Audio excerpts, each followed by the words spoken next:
um pouco melhor sobre o texto, a relação do texto com o filme. Você trabalhava depois da exibição? Não, eu trabalhava antes, né? Até mesmo, não, eu particularmente, né, fiz algumas experiências e vejo que não há um resultado muito produtivo. Por quê? O próprio Cabreira, né, nessa obra, O Cinema Pensa, que é hoje tem pouquíssima bibliografia sobre cinema e filosofia. É um campo assim a ser explorado, né? Então existe muito pouca coisa. O Cabreira, que tem uma obra mais específica sobre analisando essa implicação entre cinema e filosofia, ele fala que o filme ele trabalha também, assim como o texto filosófico trabalha com conceitos, o filme também trabalha com conceitos, só que são conceitos e imagem, né? Então a imagem, ela problematiza algo, ela está sempre problematizando algo. Então qual seria a nossa intenção quando trabalhávamos o texto filosófico? Era retratar, em primeiro lugar, aquele problema dentro do texto, e depois, para treinar o olhar, digamos assim, ou pelo menos, não treinar, porque treinar fica uma coisa muito técnica, mas, digamos assim, capacitar o aluno, permitir com que ele adquirisse algum conhecimento que possibilitasse que no filme ele conseguisse estabelecer uma relação e pensar um problema. É lógico, nos debates surgiram contradições, né? Então o papel do mediador é muito importante no sentido de estar sempre tensionando, para que a discussão ela nunca fique no senso comum. Então, muitas vezes as contradições eram percebidas pelos próprios colegas, né? Então, os próprios alunos se corrigiam. Muitas vezes, eu tinha que fazer a intervenção. Então, primeiramente, trabalhar esse conceito no texto, né? Então, era uma espécie de discussão dialogada, os textos eram extremamente... eram pequenos, não eram textos grandes, então, possibilitavam um diálogo para que depois eles pudessem assistir o filme. Rapidamente, só em relação à tua lista, que eu achei maravilhosa, eu trabalhei já bastante com filmes em aula, várias vezes eu errei, e eu acho que tu fizeste uma lista muito boa, eu queria colocar essa questão, e o que tu pensa a respeito. Bom, por exemplo, eu vou te dar um exemplo de um filme que eu passei, foi um fracasso, a Fita Branca. E por que eu acho que foi um fracasso? Porque eu acho que ela estava distante demais da capacidade de compreensão, de atenção dos alunos de ensino médio. E eu quero saber se tu pensaste bastante nisso. O Vygotsky falava em zona de desenvolvimento proximal. É um conceito que não adianta a gente colocar uma coisa lá em cima se o aluno só está aqui embaixo, né? A distância, eu acho que a Fita Branca eu exigi demais deles. E foi um fracasso. Serviu para que eles não gostassem da ideia de ver um filme para além do blockbuster. Porque esse era o meu grande interesse, trazer uma coisa diferente para eles.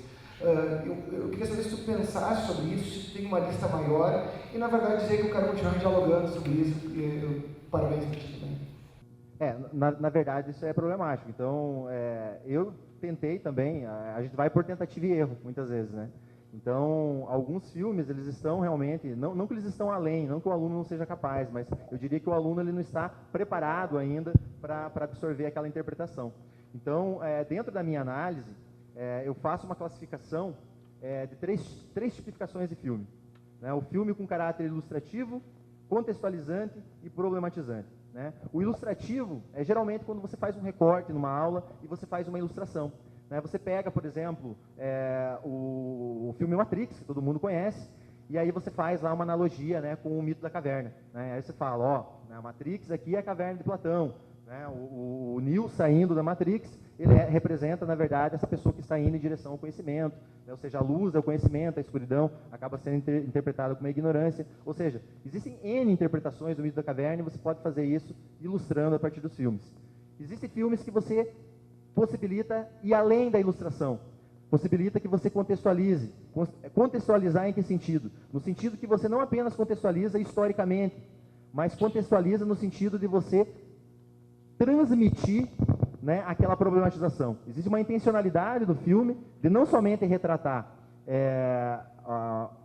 ilustrar um problema, mas também de tratar esse problema. Aí você pode pegar como exemplo as obras do Rossellini, né? O Rossellini tem lá os filmes sobre o Pascal, sobre o Sócrates, sobre o Descartes. Você pode pegar Danton e o Processo da Revolução, ou seja, são filmes contextualizantes, porque eles abordam um problema específico de uma época e eles contextualizam não somente historicamente, mas a nível de problema. E aí você tem o filme problematizante, que são filmes onde a própria imagem ela tem a necessidade de problematizar algo, E aí eu não sei se vocês assistiram, né, o 199, que é um supermercado que vende palavras, mas a imagem, ela problematiza a todo instante essa questão do consumo, do fetiche, da reificação. A imagem faz isso. O espectador não precisa fazer isso. É a imagem que faz. Então, o filme problematizante é a própria imagem que necessita ela faz esse esforço, não necessita desse esforço por parte do espectador. E aí temos o filme filosófico. E o Fita Branca, do Michael Haneke, ele é um filme filosófico. E aí e ali tem uma interpretação muito mais psicológica, eu diria até, da própria ascensão do nazismo, né? Uma interpretação muito mais psicológica, analisando uma pequena comunidade, uma pequena vila, né? E ali exigiria uma leitura muito grande, exigiria você não poderia utilizar esse filme como ilustração, nem como contextualização, e nem para problematizar, porque o aluno não conseguiria apreender o problema, né? Então, são esses 3 níveis, e desses 3 níveis a gente tem, né, o filme filosófico. Mas é algo assim muito, muito complexo para mim falar rapidinho aqui, né? Então, como eu falei para vocês, a minha pesquisa está em andamento ainda, então muitas coisas podem ser reelaboradas, repensadas, mas a princípio seria mais ou menos isso. Daí a gente pode continuar a discussão depois. Mas